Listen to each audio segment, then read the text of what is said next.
السلام علیکم ورحمۃ اللہ وبرکاتہ۔ محترم سامعین کرام، میں آپ کو اس بات کی طرف متوجہ کرانا چاہتا ہوں کہ اللہ تعالیٰ نے علم تعلق سے قرآن مجید کے اندر جو آیت ارشاد فرمائی ہے کہ هل يستوي الذين يعلمون والذين لا يعلمون، کیا وہ لوگ جو جاننے والے ہیں اور وہ لوگ جو نہیں جاننے والے ہیں، یعنی ان پڑھ ہیں، جاہل ہیں، کچھ بھی نہیں جانتے، کیا دونوں برابر ہو سکتے ہیں؟ اس کو ہم اپنی زبان میں اس طرح بھی سمجھ سکتے ہیں کہ کیا ایک پڑھا لکھا انسان اور ایک بالکل جاہل انسان دونوں برابر ہو سکتے ہیں؟ تو اگر یہ سوال کسی سے بھی کیا جائے، کسی سے بھی پوچھا جائے، تو اس کا جواب یہی ہوگا کہ نہیں، دونوں کے دونوں برابر نہیں ہو سکتے۔ پھر اسی ضمن میں اللہ کے رسول صلی اللہ علیہ وسلم کی حدیث کہ علم کا حاصل کرنا فرض ہے، چاہے وہ مرد ہو یا عورت۔ تو علم، شکشا، ایجوکیشن، تعلیم، یہ الگ الگ زبانوں میں ایک ہی چیز کا نام ہے۔ علم کہتے ہیں جانکاری کو، علم کہتے ہیں معلومات کو، علم کہتے ہیں کسی چیز کے بارے میں جاننے کو۔ کوئی ضروری نہیں ہے کہ جو دنیاوی معلومات ہے وہ علم نہیں ہے، بلکہ جس طرح کی بھی معلومات ہو، جس طرح کی بھی جانکاری ہو، جس طرح کا بھی نالج ہو، اس کا شمار علم میں ہوتا ہے۔ اور علم حاصل کیا ہوا انسان دنیا کے کسی بھی موڑ پر، کسی بھی منزل پہ، کسی بھی جگہ پہ کبھی دھوکہ نہیں کھا سکتا ہے۔ اس کے آخر میں نے ایک عربی شاعر کا شعر پڑھا تھا۔ وہ شعر کچھ اس طرح سے تھا: العلم کنز لا فناء له وللجهال مال لا بقاء له۔ علم ایک ایسا خزانہ ہے، علم ایک ایسا خزانہ ہے جو کبھی ختم نہیں ہوتی ہے، اور مال تو جاہلوں کے لیے ہے جو مال کبھی برقرار نہیں رہتی ہے۔ مال آپ کے پاس جتنا بھی ہو جائے،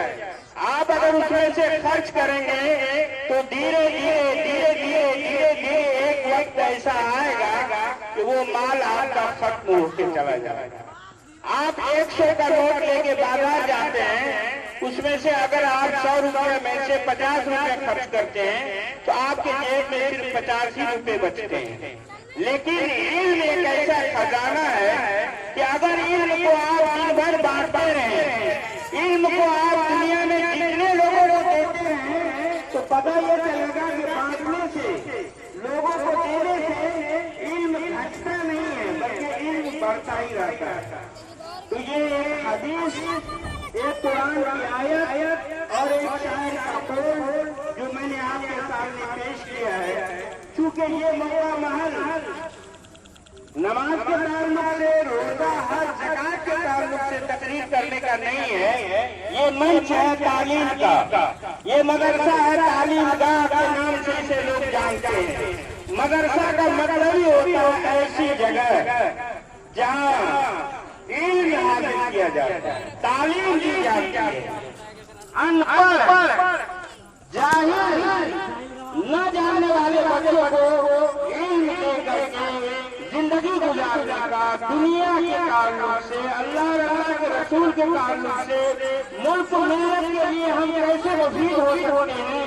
ان تمام چیزوں کی تعلیم مدرسے میں ہوتی ہے۔ اس لیے میں نے یہ سوچا ہے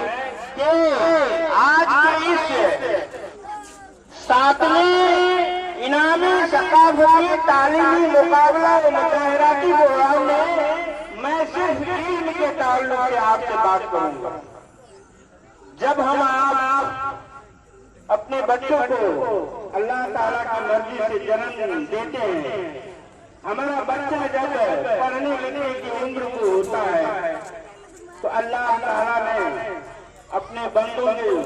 نبی صلی اللہ علیہ وسلم کے ذریعے سے جو تعلیم دی ہے کہ بچہ جب اس دنیا میں قدم رکھے، بچہ جب اس دنیا میں آئے تو سب سے پہلے ان کے کان میں اللہ اکبر کی آواز پہنچنی چاہیے، سب سے پہلے ان کے کانوں میں اللہ اکبر کی صدا پہنچنی چاہیے، تاکہ وہ بچہ بھی محسوس کرے کہ ہمیں پیدا کرنے والا اللہ رب العزت ہے۔ میرے ماں اور بہنوں، یہ مدرسے کی تعلیم اور یہ مدرسہ جس کے آنگن میں ہم اور آپ بیٹھے ہوئے ہیں، یہ مدرسہ قائم کرنے کا ایک اونچا بہت بلند مقصد ہے، اور مقصد یہ ہے کہ امیر غریب چھوٹے بڑے تمام تعلیم حاصل کریں اور اپنے مالک حقیقی کو پہچانیں، جس ملک میں رہتے ہیں اس ملک کی زبان کو سیکھیں، وہاں کے قانون کو جانیں، اس کی پاسداری کریں اور ملک کا اچھا اور نیک شہری بن کر کے دنیا میں زندگی گزاریں، اور اپنے مالک کے حقیقی کو پہچان کر صحیح اور نیک بندہ بن کر زندگی گزاریں، تاکہ یہ دنیا بھی ہماری کامیاب ہو سکے اور آخرت بھی ہماری کامیاب ہو سکے۔ ہماری دنیا اور آخرت کی بنیاد اس تعلیم پہ ہے، ہمارے ایمان کا بنیاد اس تعلیم پہ ہے۔ ہم اس ادارے کے آنگن میں بیٹھے ہوئے ہیں،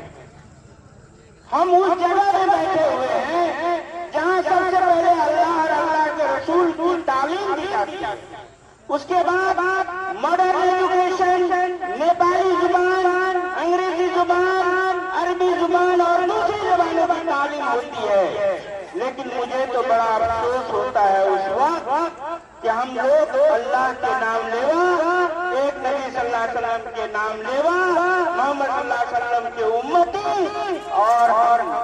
ہمارے جب بچے ہوش میں آتے ہیں، ہمارے جب بچے کچھ بولنے کے لائق ہوتے ہیں، ہمارے جب بچے اللہ اور اللہ کرنے کے لائق ہوتے ہیں، تو ہمارے ایمان کا اور دنیاوی مادہ پرستی کا غلبہ،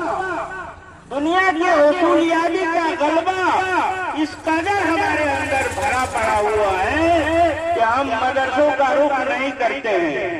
ہم مدرسوں کا رخ نہیں کرتے ہیں۔ آج سے آپ 15 سال پہلے